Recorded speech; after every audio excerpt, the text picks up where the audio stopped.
On October 4, 2017, 8 heavily armed pickup trucks left the village of Tongo Tongo in Niger, West Africa. They were several U.S. Special Forces and African soldiers in search of Dundu Shefu, a high-ranking IS leader in the region. Only a short time later, the Special Forces were ambushed and became the hunted themselves. The tragic events, in which the Green Berets fought for their lives on their own, became known as the Tongo Tongo ambush.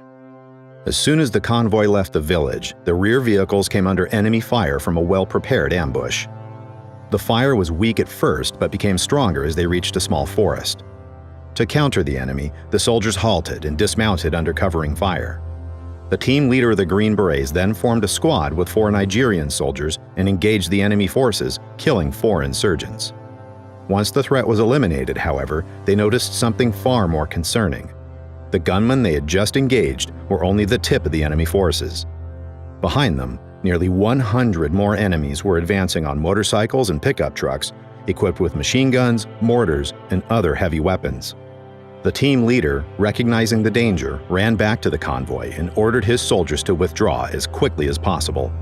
However, since most of the forces were spread out, the evasion was delayed and uncoordinated. Therefore, 3 Green Berets, who had previously covered the withdrawal of their comrades, suddenly found themselves alone on the battlefield. They were Brian Black, Jeremiah Johnson, and Dustin Wright. The 3 Special Forces now faced nearly 100 enemies and had no heavy weapons or air support available. Following the principle of fire and move, they tried to disengage from the enemy, but the IS fighters were too fast and too many. Despite the Green Berets' accurate defensive fire, they were getting closer and closer. Every yard gained allowed the enemy to engage the Special Forces even more effectively. Brian Black was the first soldier to be hit as he ran alongside the rolling vehicle to provide covering fire for his comrades. He died instantly.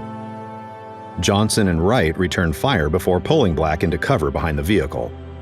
But as the enemies got closer, both realized they would be overrun at any moment.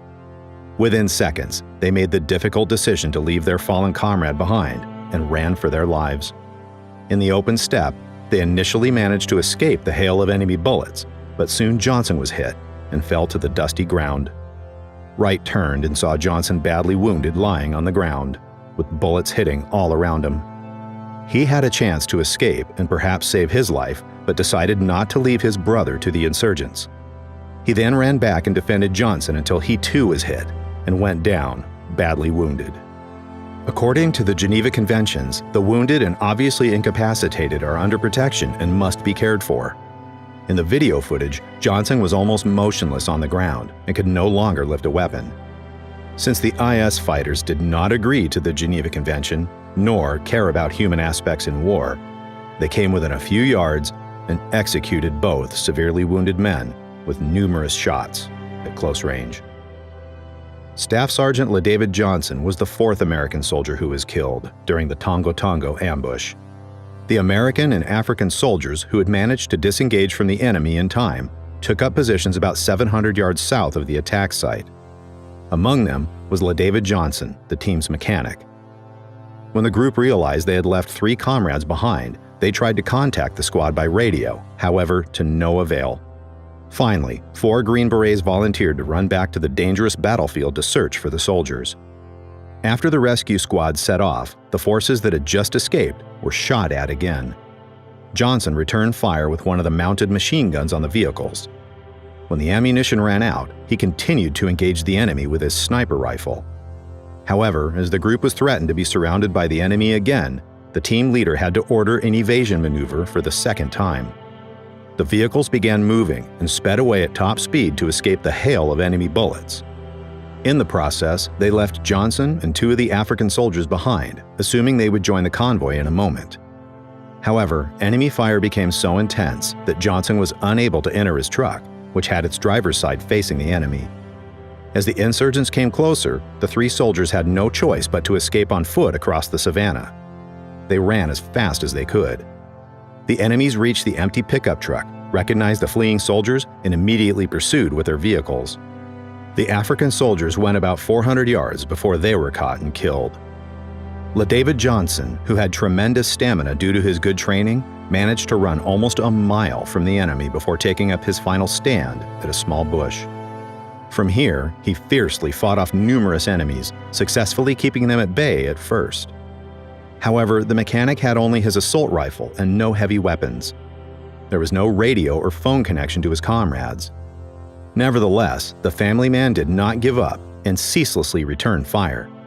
It was only when the Islamists approached within 100 yards in an armed vehicle and fired a hail of bullets at Johnson that they were able to take him out.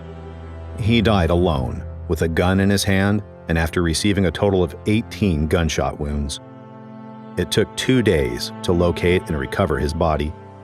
The lively soldier left behind his pregnant wife, a daughter, and a son. Michael Perezzini and Brent Bartels were the leaders during the Tongo Tongo ambush.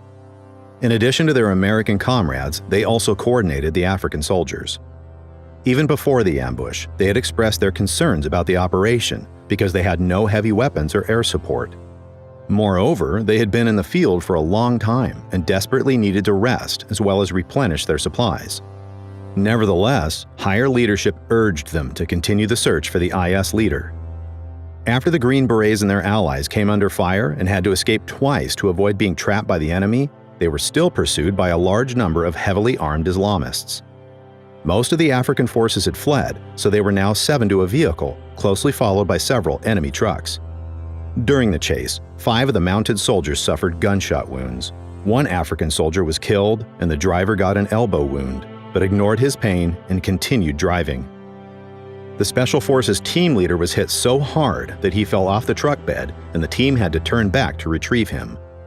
After continuing to evade, they encountered the 4 Green Berets, who had earlier volunteered to separate from the group to search for the comrades left behind.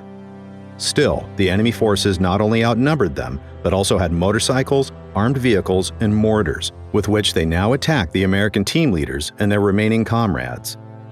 The Special Forces were surrounded from almost all sides and sent out a final radio message saying that they would soon be overrun. They then destroyed the radios and other sensitive information and said goodbye to their loved ones via text message. As a last hope for rescue, Perezzini tried to request help via iMessenger, but the messages were not delivered. In the desperate texts, he wrote, among other things, "We are We need help now or we aren't going to make it. Tongo Tongo is a bad village." Other special forces stationed in Africa heard about their comrades' hopeless situation and desperately asked their leaders to be allowed to help. One group of Green Berets even boarded a helicopter without waiting for any orders to fly to the attack site, but had to turn back. Only when French commandos showed up after about an hour, along with air support, were the survivors rescued. During the Tongo Tongo ambush, 4 Green Berets were killed, as well as 4 African soldiers and a translator who had been working for the military. For their exceptional performance and camaraderie, even in the face of certain death, all of the fallen were awarded Medals of Honor. Dustin Wright and LaDavid Johnson were posthumously awarded the Silver Star, while Brian Black and Jeremiah Johnson received the Bronze Star. The African soldiers also received awards.